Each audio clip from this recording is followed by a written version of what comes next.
Pemirsa, biaya kuliah kedokteran di swasta sedikit lebih mahal dibandingkan dengan kuliah kedokteran di universitas negeri. Hal ini disebabkan sebagian biaya yang dikeluarkan universitas negeri ditanggung pemerintah, sedangkan pembelajaran di fakultas kedokteran swasta seutuhnya disiapkan pihak universitas dan fakultas. Demikian diungkapkan Dekan Fakultas Kedokteran Universitas Mahasaraswati Ketut Swastika di Denpasar.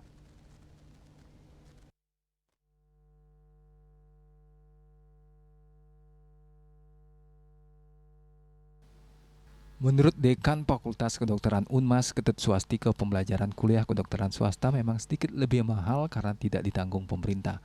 Di samping itu, kuliah kedokteran membutuhkan banyak praktikum, rentang waktu yang lama dan kompensasi pasien praktek.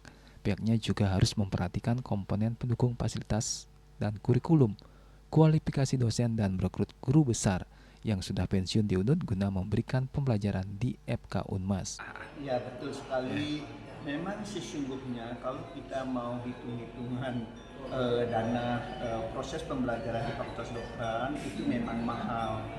Tapi sesungguhnya sebagian dari kalau negeri, sebagian dari dana yang dibutuhkan dalam proses pembelajaran itu dibantu oleh pemerintah, maka kalau di swasta seutuhnya harus disiapkan oleh universitas atau fakultas. Jadi oleh karena demikian memang menjadi relatif lebih mahal ya pembiayaannya atau uang yang harus dikeluarkan oleh para mahasiswa kalau mau bersekolah di fakultas kedokteran di swasta. Ada target akreditasi baik sekali kapan kira-kira Pak?